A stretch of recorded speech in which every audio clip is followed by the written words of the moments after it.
unto Caesar. Give it unto Caesar.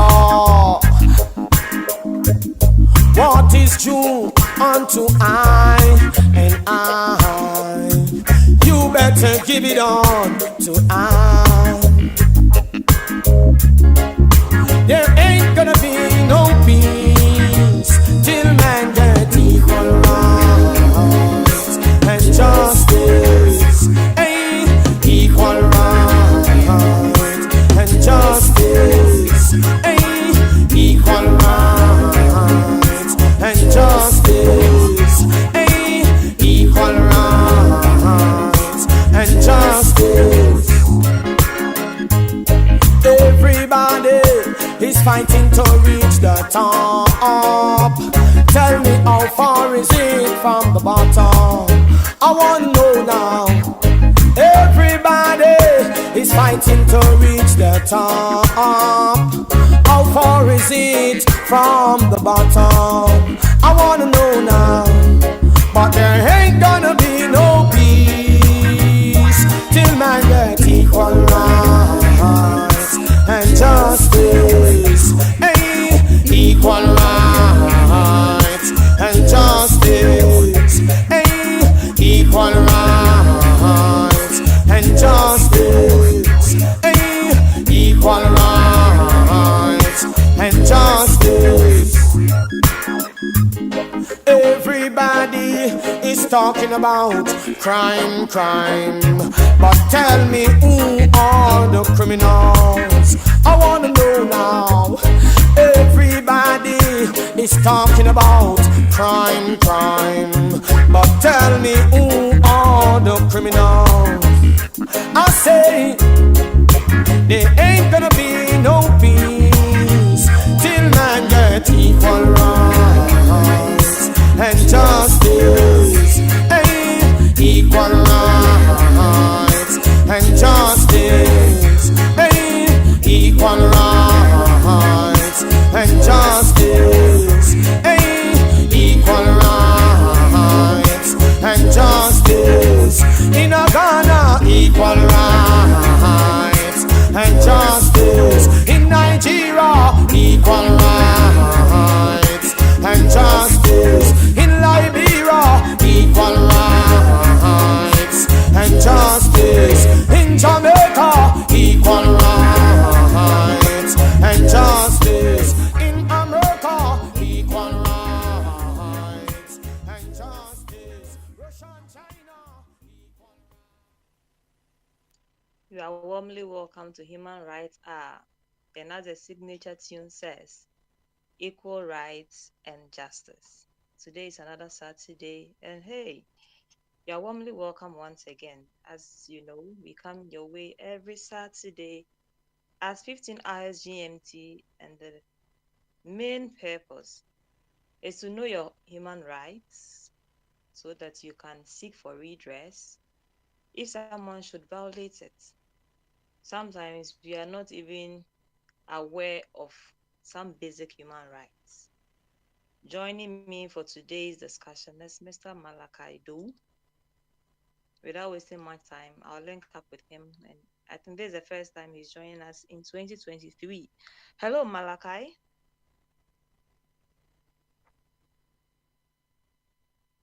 Malachi, Yeah, can hello, you hear Doctor. me?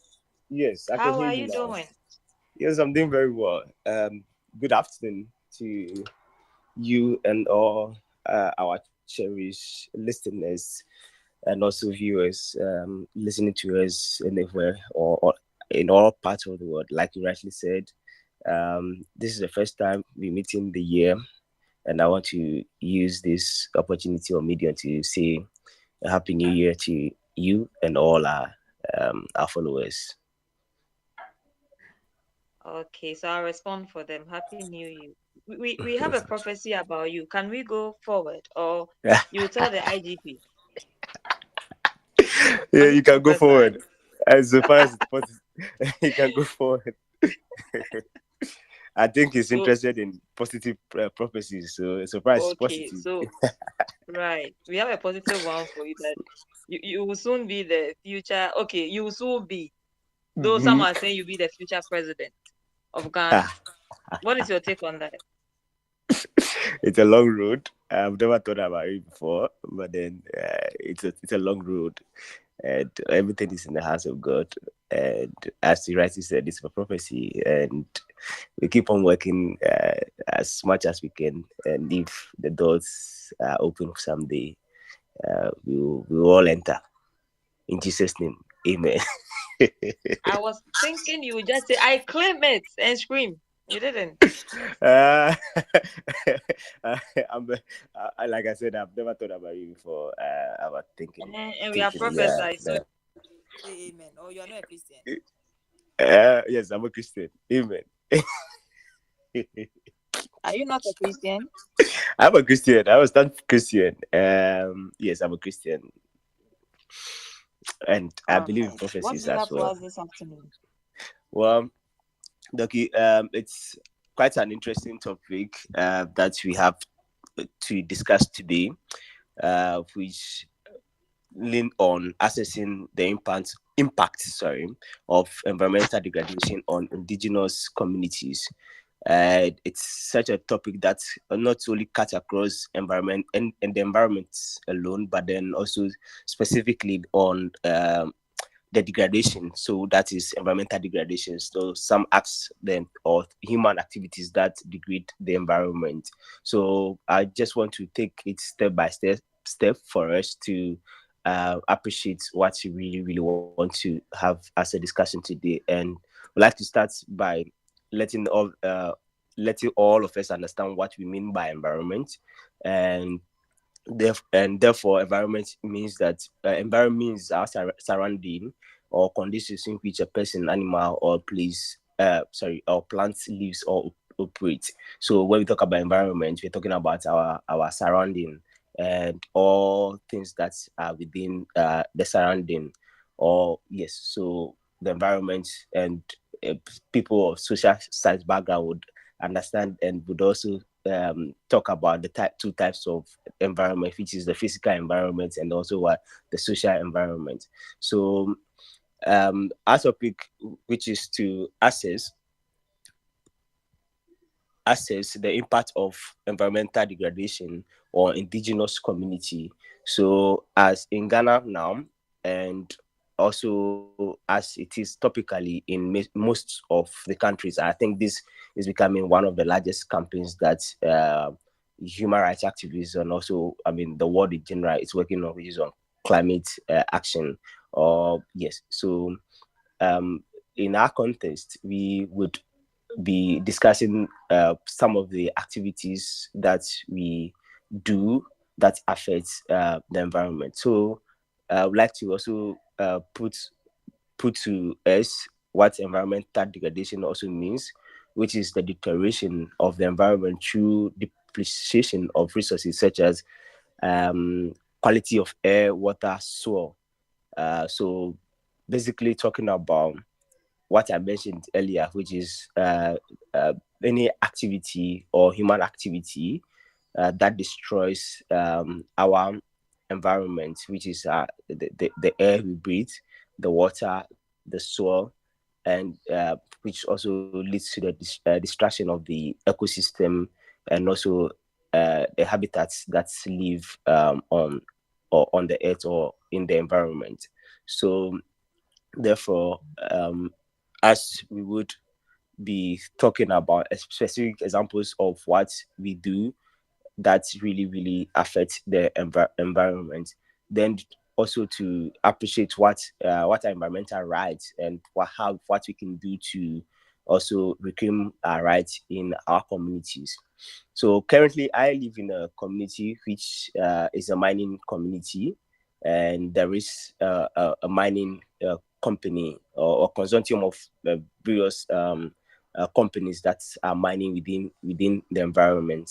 And so what are some of the things that they do, or what are some of the things that generally we human beings do to depreciate the environment, whether it is our water bodies or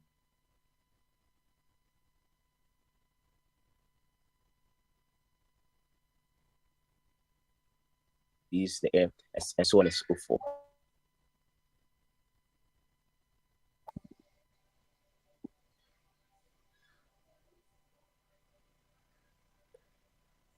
Hello, Doki. Yes, you can carry Yeah. on. Can you hear me Okay. now? Yeah, I can hear now. I sorry. Yes. So mentioning on the human activities that depreciates the earth or the environment. One which is a mention of various mining companies and their works that really affect the environment. So there are regulations that the various companies would have to follow in protecting the environment. And in Ghana, we have a law, or we have an agency, yes, which is in charge of the protection of the environment, and that laws would have to be followed. But in many places, some of the things they end up doing uh, end up polluting the environment and also destroying the lands. Also, galamsey activities that happen in some of the communities that we have in Ghana. Uh, because they have some resources in their communities, people decide to go on small scale mining, which is galamsey, we call we see in Ghana. And some of these activities, because they are not regulated and they are not using the right equipment to mine mine, they end up destroying the environment and of course our water bodies that recently we've noticed that most of our water bodies have been destroyed by the activities of these people. There are other human activities such as people who rear cattle, who lead some of their cattle to the grazing of the lands in some communities. It's not everywhere that people have cattle who do that, but then um, they end up they end up doing things, or they end up leading their cattle to certain parts uh, of the land that they feed on the land, and some of this feeding destroy or depreciates the resources from the resources that the land does have. um, in in other aspects of the other side, which is also on the water bodies, we have some companies, some individuals also that engages in fishing, or yes, in fishing. That's also they use some certain chemicals that destroy the water that many communities end up consuming, and some communities that they may not be even water. They depend on this water as their source of drinking and also used for domestic purposes. And when these water bodies are affected with some of these chemicals they use, also um, affects the community in terms of what water they use for their drinking and etc. Not only that, but then in the production of many, in the usage of many water, the water we use in our domestic activities, which mainly in Ghana be controlled by the Ghana Water Company. They rely on water bodies to be able to serve communities, and both the activities as reported, that activities of my like the galamseyers or the small scale miners, and even some instance of even registered mining companies who engage in activities have affected the production of water for consumption in our various homes. And they warn that if that is not looked at the short medium, we may end up having water shortage within the country. So this um, these are some of the ways that we human engage, or yes, some of the activities that we engage that really affect the environment, and also end up infringing on the rights of people who are supposed to enjoy these basic rights, because we all have rights uh, to live safe and to be clean and be healthy, and live in a community or environment that is very very safe and then healthy for living. And if we happen to be living in communities that activities of individuals, activities of these companies, or yes, companies, or companies affect our living, that is indirectly or indirectly affecting our basic rights to live, and also to enjoy the rights of living in a healthy environment, as entrenched in many uh, uh, constitution or instruments across the globe. And within Ghana, for example, we have um, so many instruments uh, that spurt out how our rights can be protected when it comes to the environment. And as I've mentioned earlier, that we have the Environmental Protection Agency, which uh, which is in charge of the protection of our environment, and there's an act of a parliament which protects our rights in that area, which is the Act 490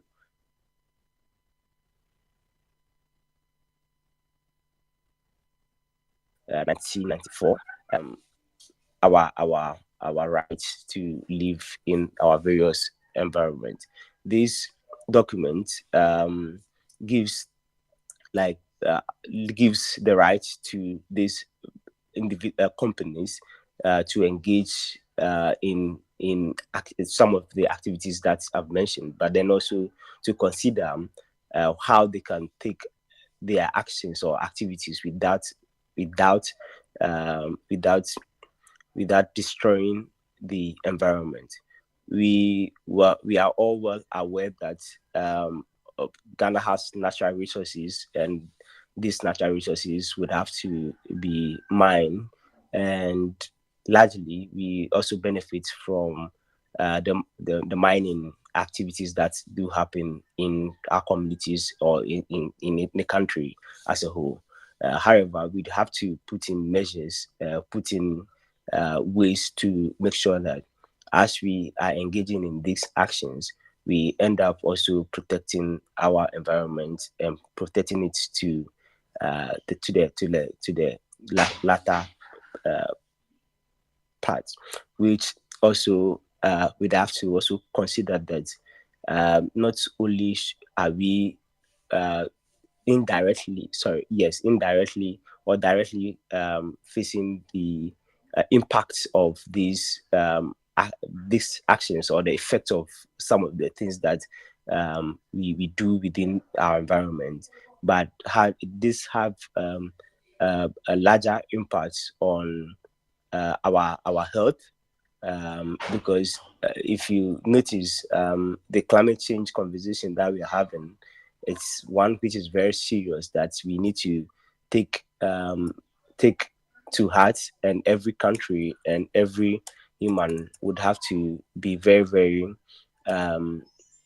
take this conversation very serious, because where we've gotten to as a global world, we have to be very very careful and work in protecting our environment as much as we can, for not only today but also for the future. Because if you don't do so, we may end up one day living one day waking up from our beds, but may not be able to find any space on this earth to stay, because the environment and the ecosystem may be destroyed to let us to an end which will not be beneficially to all of us. And that conversation, it's one which, as an organization and also we as activists have taken key interest in it, and I've heard and followed this as a not only as a conversation, but a call for us to take action, as it is a human right.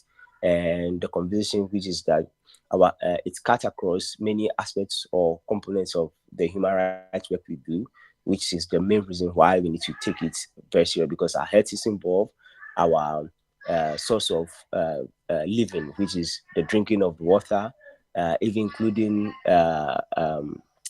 including farming activities, agricultural purposes. Because if we live in an environment we don't have the various our lands are not fertile. We've destroyed our lands. We are unable to receive rainfall because we've also destroyed the ecosystem. We've also engaged in things and action that have destroyed our land. We may end up not getting food. And if you recall, in our country, people have even ended up selling their farmland for galamsey activities, even to the extent that our cocoa production communities, some have engaged in selling their cocoa lands for them to use this land for mining, and it has impacted the economy itself, because Ghana being a country where, as a leading producer of cocoa, the second after Cote d'Ivoire, we depend so much on the cocoa exports, and if we are unable to produce to that level, it would affect the country economically. Apart from economically, we are also engaging in the selling of these lands that may be used from other farming activities. These farming activities, as a country, we do enjoy from it, and not to the extent that we have to continue to destroy the lands and also destroy the environment in general. That would help us in the production of these farming activities. So that also affects food security, which is also very, very an important conversation. So when we talk about climate issue, or we talk about environment, it's at the heart of our living on this earth, and especially also something that we all don't even buy, which is the consumption of air. We don't buy air. Nobody controls the air we buy, but we end up through some of these companies and their activities, and even not only companies, sometimes even on our roads, we see people using vehicles, using machines and equipment that we have some even the burning of rubbish and all those things that we do that affects the environment. It affects our breathing. We end up breathing chemicals. We end up breathing things that we don't need to breathe into our bodies, and even to the production of petroleum, or yes, so whether petrols and all the other ones that we use for our vehicles. If we don't make sure that the various companies gives us the quality products, we may end up getting products into our vehicles, and whilst driving these vehicles in public spaces, the fuels that comes out of this vehicle would be in the environment and also affect the quality of air that we breathe in. And the air is very, very important and very key to human life. I don't know any human being who can live without breathing, and we can't live without breathing. So I'm just mentioning that the environment and its activities that we do that degrade the environment has an impact and serious impact on our community, and not only the lands that may be destroyed, but also it's destroyed our health. It has an impact on food security. It has an impact on the water that we drink, which we've I think these statements have heard severally, which is that water is life, and the air that we consume. So therefore, I think this is a conversation that every human, every person would have to take key interest in making sure that our environments are protected. Education is very very important in everything that we do, as activists and also as a state, which has the power to we have which has the power to make sure that we protect the environment. And in that space we need to educate our people on what the effects of the activities that we do and its impact on the environment. And impact as very very strong, and if we don't take some urgent actions, we may end up living not living to the number of years that we all have to live on this earth. This earth is an earth that's the only place we have to live, and it would be our core responsibility as human to protect it. And that conversation, that education would have to go deep and very very deep, and not also forgetting the economic aspects of what we do to affect that affects the environment, and all the suffering that we are suffering now as a country, and how if some of these things we don't take care of this take care of the environment, how it would really really affect us. So that education would have to be done, and be done rigorously. And you've noticed that globally we've started some campaign and serious campaign in making sure that we educate the public on the environment and some of the effects of the actions and activities that we do that affects the environment. Apart from that, too, the various agencies would have to look at enforcement of their laws, enforcement of the laws, because the laws are made for all of us, and we need to put man up some of our security agencies, including the EPA and other agencies, to come on board to see how we can be able to make sure that the various companies, individuals, adhere to the rules and regulations that we have stipulated in the protection of our environment. That would have to be enforced very, very rigorously. It doesn't, for me, on the mining part, I don't think it should end on only the season of excavators and all those that we've heard of, but also, as I've noticed now, that the ministry is doing, which is also to help the small scale miners in teaching them better ways of mining. And also, to the extent I've noticed that they end up giving them certain equipment that could be useful in their mining activities. I think we need to, it's difficult to stop them from mining. Every day we go and come back and people are still mining. They mine at places that we may not be able to identify as quick as possible. It may take time because, well, we have issues on intelligence and grabbing of intelligence as a security, as our security agencies are unable to do that. Or sometimes they are even able to do that because of the because of the money people make out of this. It becomes difficult to be able to take certain actions. Fine, but so we need to think about the environment, which is very very key, and put in measures and put in ways that yes, people can still engage in mining, small scale mining, which is not against any of the laws in our country. But the problem is that let your mining activities, let whatever you do does not affect the environment. Let it not affect the water bodies. Let it not affect the air we breathe. Let it not affect our production, agricultural productions. So these are the things that we need to be very key and look at as quick as possible as a country.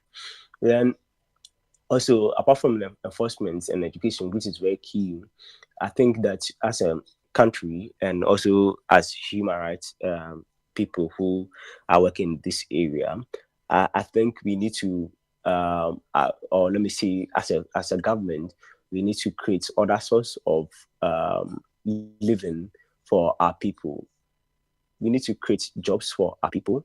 We need to be able to empower young people to empower them through giving them skill training, so that they may end up not going for this galamsey activities, because it has gone to the extent that it is even affecting students. It's even affecting enrollment in some of these communities that we talk about.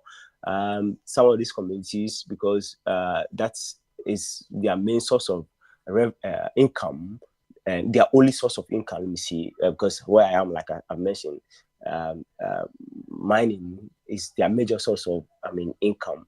And if you don't look at diversifying or giving them other source of income where they can do other works, and this should be this should be done through conscious effort, which is to within these areas, we look at setting up certain schools that can be vocational and technically oriented or STEM oriented, so that some of these people would be trained in how to engage in these mining activities that they engage in.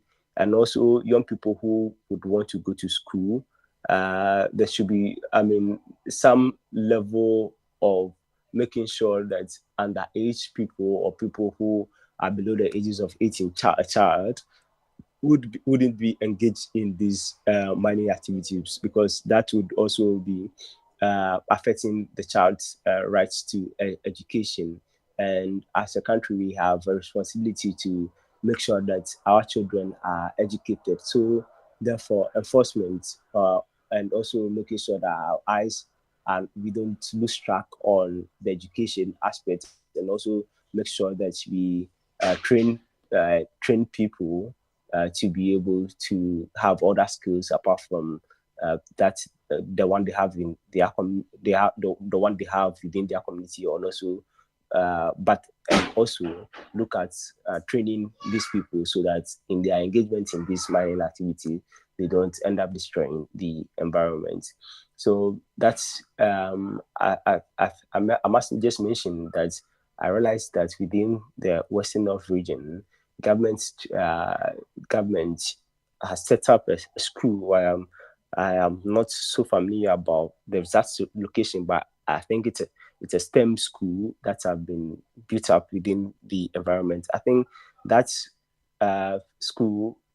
What I've read a bit is to be a school that would be around the training of students in technical and then vocational training. It could be electrical engineering, it could be mining engineering, and all those ones. I think that would be or go a long way to be able to educate our people on how they can also contribute in protecting the environment, because through education and through the acquisition of the skill and understanding what they do and its impact, I think it will help in a long way in the protecting of our environment. Yes, so Doki, just to end by saying that this work, or this very aspect of the conversation of making sure that we protect our environment from environmental degradation and from activities of humans, and also these industrial companies in depreciating the land. We need to look at it from maybe community based, which is that some of the policies that we put in place we should look at the implementation on our community levels. So we should empower the district and municipal assemblies to be able to enforce some of this law.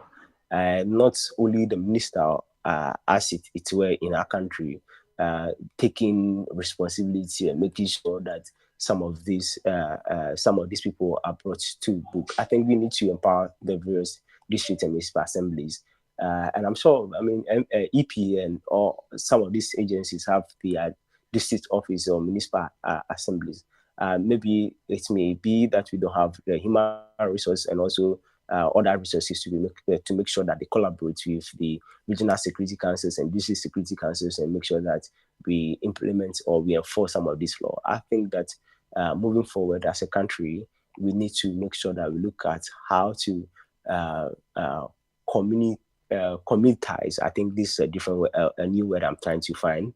But then make sure that what I'm trying to say is that make sure that our communities, we look at how to implement some of these laws on a community base, which is by empowering the municipal and district assemblies to make sure to be able to make sure that they pick up intelligence on activities of human that affect the environment. They make sure that they put the various agencies together and make sure that some of these people that are doing serious harm to environments are being looked at. I may not have been able to exhaust all the activities that are degrading the environment, but keenly or the basic ones that I've mentioned, I think the EPA and the various agencies would have to be very conscious and be awakened to make sure that they work in protecting our environment. Thank you, Doki. Thank you, thank you. We will allow you to sip some water, and then we have some questions for you. If you are just joining us, this is Human Rights Hour, and we come your way every Saturday at 15 hours. We have been discussing environment, and the speaker for today is Mr. Malachi. He has educated us on some of the consequences of mining, illegal mining, as people are saying. Malachi, are you ready for some questions? Yes, I'm here to answer some of the questions that our listeners have and also yourself. Okay. You want to answer some of the questions or you want to answer the question? Okay, I'll answer all. Right, that's just by the way. Okay. Sure. So Ophelia from Accra, she says, what are some of the benefits of galamsey? Because for me, I don't see any. That's from Ophelia. What do you say? Okay.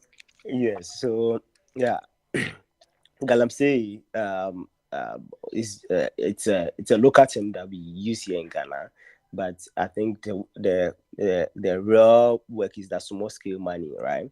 So we have we have companies that can engage in large scale mining, which for example, I mentioned can mention a company like Anglo Gold Ashanti, which is quite a big company that can and have all the resources to be able to mine on a large scale. However, in a various community, we have some companies that don't have the strength as Ashanti Gold or Anglo Gold or any of these large companies have, but can also engage in mining. So they end up mining on a small scale. So it's not as if there's no benefits to small scale mining. It's just that these companies or these people don't have, um, I mean, the masses such as these bigger companies to be able to mine. I don't know what do we gain from mining? Definitely, as a country, we make a lot of money out of mining, and it's one of the our sources of what imports, and out of that, people make money from what from mining. So it's not as if small scale mining is a bad thing, but what we have done with it within the period is what have affected our environment, and that is why we need to sit up and make sure that even those people who engage in a small mining, it shouldn't be as if that because you are engaging in small scale mining, you don't have anything at all in terms of skill set, in terms of the skill to be able to understand that there are things that you, if you do, would affect the environment. So that is why we have the EPA and some of these agencies, which the small scale mining. I think they have an authority or something. I don't know, agency which is in charge of issuing licenses to this company to engage in their mining. I think it is also a responsibility on us as a country and also as the states to be able to make sure that they follow up and make sure that these companies that are engaged in these activities are registered. But from registered, they are doing the right thing. But what is happening is that we have these small scale mining companies that are not registered. People don't have licenses. People don't have it, but they have connived with foreigners or people from elsewhere, and even politicians, okay, to mine in an illegal way, and which is affecting our environment. So it's not the conversation. It's not about small scale mining, which is bad, but it's about people who are not licensed and are engaging in this activity that is affecting the environment. Okay. Right. Just a follow up with the previous question. That's personally for me. I was just wondering if you look at those communities where they engage in this small scale mining, you realize that teenage pregnancy is high and they have some health issues. I don't know whether because they don't do things right, it becomes a breeding ground for mosquitoes. I mean, all kinds of things. And I don't know whether I mentioned teenage pregnancy, right? Yes. Apart from that, people school dropouts. So what Yeah. are the benefits? I mean, talking about they exporting. Apart from that, what isn't Yeah. it causing more harm than good? Okay. So I've just noticed something, like I just even mentioned earlier, that I live in one of the communities which they are engaged in mining, of course. So these companies will have social corporate responsibility to the community, or even some of these smaller communities that mining smaller small scale mining small scale mining is happening in. I'm sure they have some level of social corporate responsibility to the community, but we are ending up in living some of these communities that some of these companies don't even engage in any development projects in these communities. We have also end up living in some of these seeing some of these communities where we don't put things in consideration, the education of our young people, where we have young people who are supposed to be in a classroom to be learning, engaging in these mining activities or these small scale mining activities or the galamsey you mentioned. So I think that becomes a responsibility on us as a community, one, and also on the second part, which is also the state, because as a community where you will be having these mining activities, we have responsibility as a chief, we have responsibility as a DC to make sure that the enforcement of the law is done and make sure that our young people are able to want to go to school. So in my presentation, I mentioned that, okay, so you have instances that these people are leaving school to go into this mining. You need to be able to introduce schools in that community that look at the things that they engage in and make sure that the teaching of these things happen in these schools, so that as they grow, they end up engaging in, when they are engaging in the mining activities, they engage in it and do the right things. So as I've mentioned, so it's not there's nothing bad about mining, but making sure that your mining activities are not what affect the environment.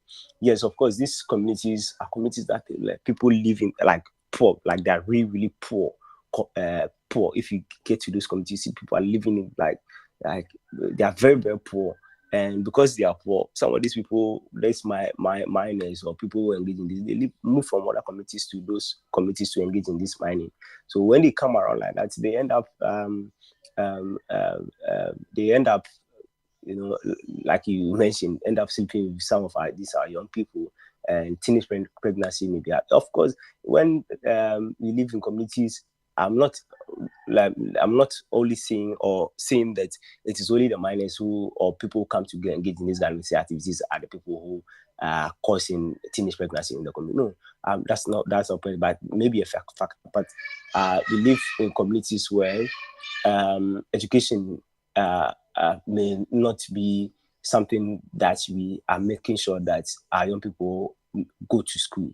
So when they do go to school, there's no education, there's nothing they are doing. I mean, this is the only thing they are doing. The only thing they think about is making a family. Apart from getting some money, it's about making a family. So we end up giving our young people, because out of poverty, we end up giving our young people to marry. We end up not having even parental control, strong parental control on these children, because you have allowed them to start making money on their own. They go 16, 15 years already making money. You don't have any control over the person. But if you have a situation where these parents and there's some level of education to them, they will understand the very importance of what parenting, when do not allow their kids to engage in this thing. Of course, the states will also have a responsibility to play. Make sure that these very small scale mining companies, or even those who are engaging in the illegal ones, make sure that, like, teenagers, you need to ban, you need to ban the illegal part of it, so that we don't even allow any young person to be engaged in that. Even this, like I said, the small scale mining too, and even the big one, make sure that the rules are applied, and make sure that no young person is engaged in that, so that the education of these kids are very, very, and should be very, very important to all of us. And of course, that I've mentioned again that earlier, which is that we need to look at the schools and schools that can be geared towards the interests of the community that they find themselves. And I've mentioned that the governments have set up a school like that within the Sobriety community, which is a secondary school, but would be looking at what integrating these people into the formal education system. I think that's a good call that we need to make sure that we enforce. And okay, just to wrap up on this very question, I think it's everything lies on one: enforcement, and making sure that we have much research to understand what is some of the things that are happening in these communities, and make sure that we give responsibility to the various MNDCs, the community leaders, to make sure that the enforcement of the laws are taking place. I've also mentioned, noticed about the health aspect thing you mentioned, which is that if there are complications in living around where mining is done.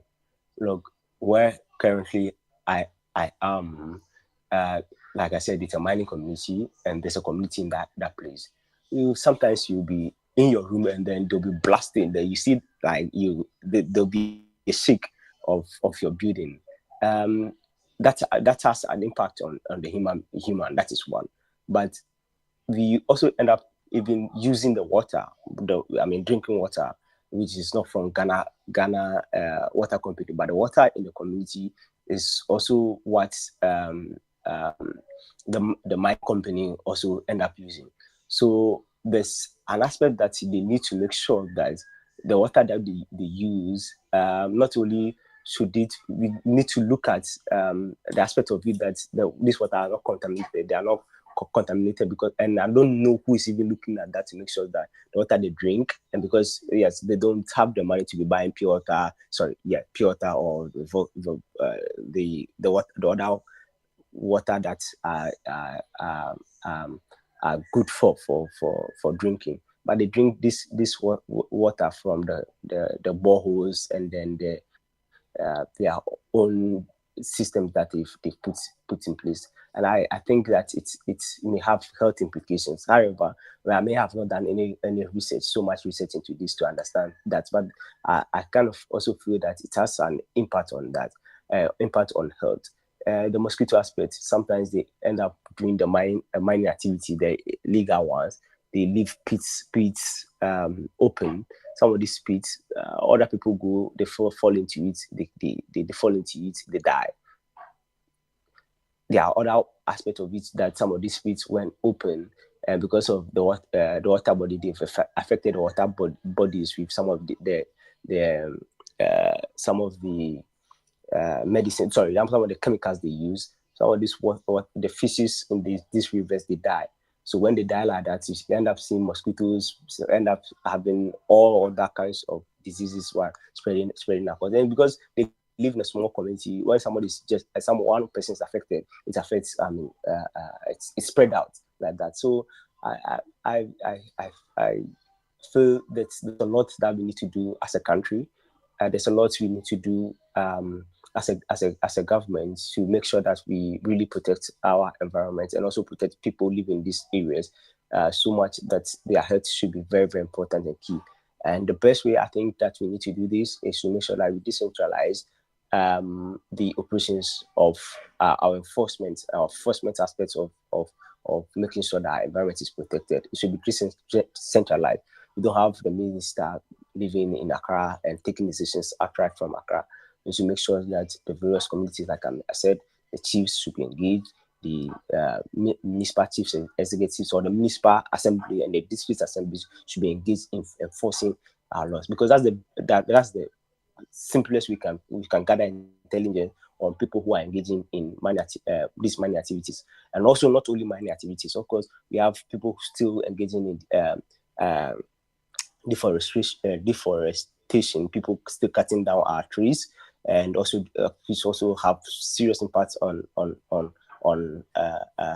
our health as well, and serious impacts on human living, and also serious impacts on agriculture purpose, because when some of these trees are cut down, when some of these environments and forests are being destroyed, it has serious impact on rainfall within some of these communities. And when there's no rainfall, it's affecting our production, agriculture production, which, if you don't take care, also have a longer impact on our food security in the future. So like we see in human rights, that human rights is why interrelated.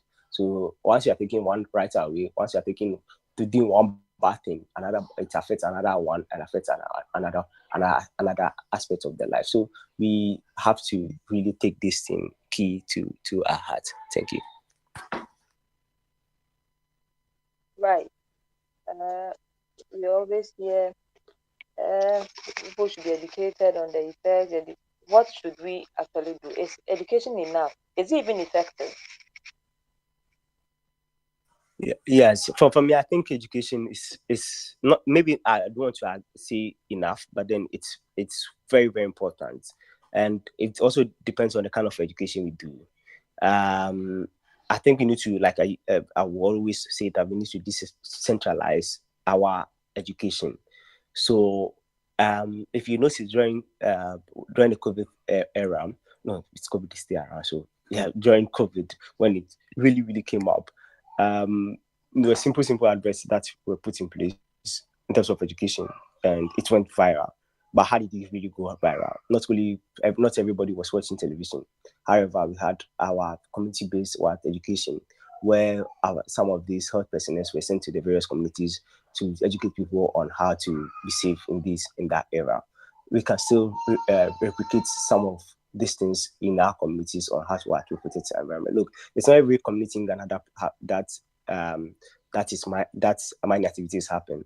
It's not every community in Ghana where there's deforestation too, but we can target some of the communities that this serious mining activities that are destroying the environment. We can target communities that places that there are serious illegal fishing activities also happening. That is also what destroying our water bodies and our environment.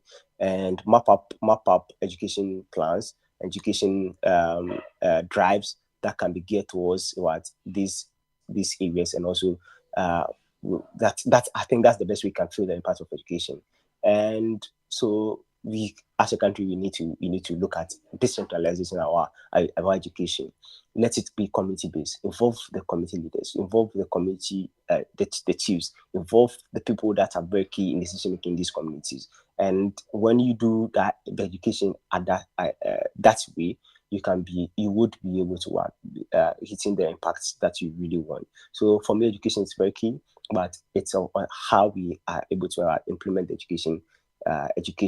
And the best way for me, I think, is it's decentralizing it, community based education, and that's the best way we can be able to achieve our aims and objectives. Thanks. Right. You did mention you have to involve the stakeholders, etc.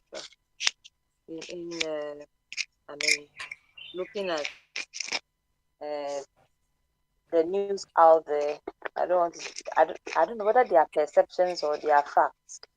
It looks like they are facts. Sometimes you realize that the chiefs themselves are engaging in galamsey, or they give the permission, they're extorting money from people, etc. How do we engage these people in reducing the menace?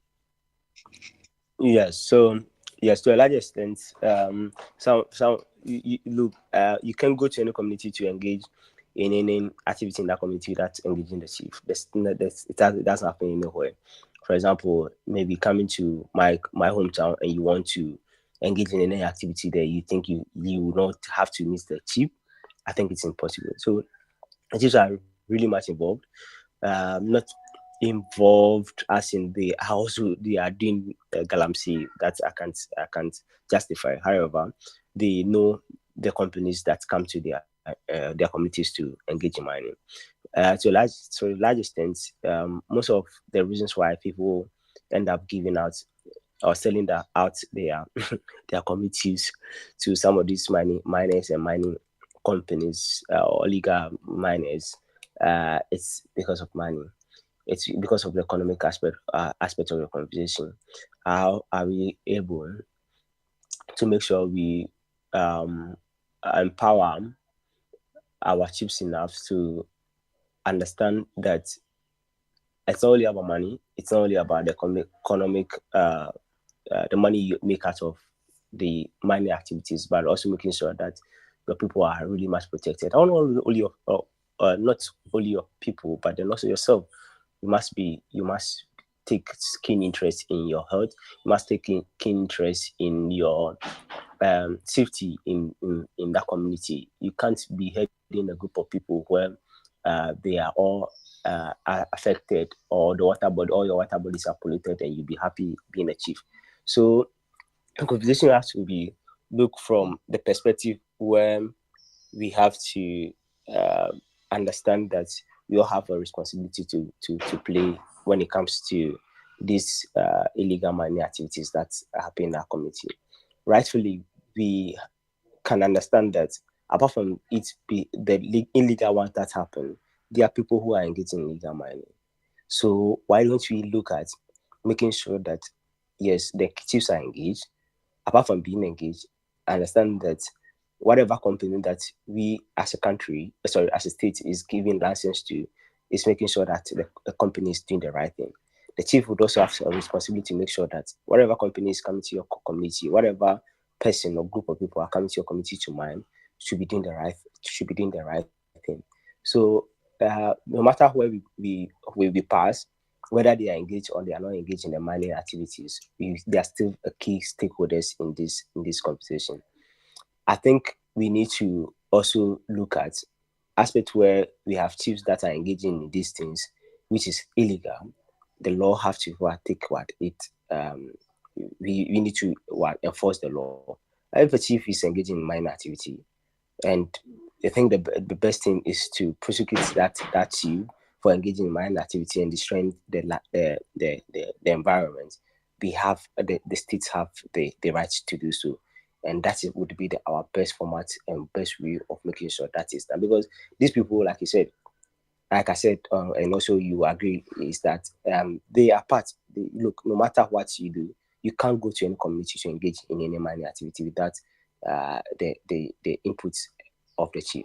So that's how I think we can handle the aspect of the conversation in terms of engaging the chiefs and making sure that people or some of the chiefs that are engaged in these activities are prosecuted. They have to be to serve as an example to other chiefs to know that the protection of the environment is keen, very keen to all of us, and key to the people that you are heading. Thank you. Right, I totally agree with you, and I think the chiefs must be educated and empowered. It's very, very important. We shouldn't just engage them, just see them so that we can just have access to anything, but they have to really understand what is going on and think of the best interest of the community members in whatever they do. Right. Because of our time, I think we had a comment. Let me read the comment and then your final word. So, Kwame Nkrumah says the topic is crucial in creating a sustainable future for all. It's important to know that we all have a role to play in protecting the environment, starting with reducing our carbon footprint and supporting sustainable practices. Additionally, supporting and uplifting indigenous communities in their fight for their land and resources. And he says that is vital. He said he appreciates our work and kudos to you. Your final words, please. Yes. So, thank you. First of all, for the opportunity to be speaking on this very conversation. I think that as we have all come to agree on, which is that we need to protect our environments. This is the only planet that we have to live on. There's no other planet. Sorry, there's no other planet that can be able to contain us for the number of years that it has been able to do. There's no other place that we can think about living than this very one. So we need to protect it. I think that conversation people have not been able to understand it very well on the reasons and the why we need to protect our environment. They are not seeing, they don't understand the impact, the effect of it very well. So as people, we need to up our game in terms of education, in terms of also making sure that our education is in a way that people would appreciate what is happening to the environment. I think that's the best thing we need to do. We need to I really appreciate that aspect of the conversation in protecting our environment. Break the stories down, break the issues down for the people to be able to appreciate it very well. Let's decentralize it. Let's make sure that the chiefs, opinion leaders are all engaged in this very conversation because it is very crucial to our living or our continuous living on this earth. We can't make all the money and out of the galamsey, out of the small scale mining, out of destroying the environment in all that forms that I've mentioned, and would die just a day, just some few days or the day after having make all this money. So it's not only about the money. We need to think about health. We need to think about our life, and that should be crucial to all of us. Thank you, Doki, for the opportunity. Right. Any contact information for Glody? Yes, so I think I need to mention that Glodiv, our Facebook page is now very active. We have created a new Facebook page, which is an addition to the or other pages that we created on other platforms. Of course, not only Facebook, our Instagram too is now live. So we are encouraging everyone to continue to follow us and also engage us in some of the actions that we take on these various social media handles. And it is like we need to understand that it is very key to the work we do. We need to educate the public very well. So kindly follow us on these various social media handles to be able to be engaged in the activities that we do.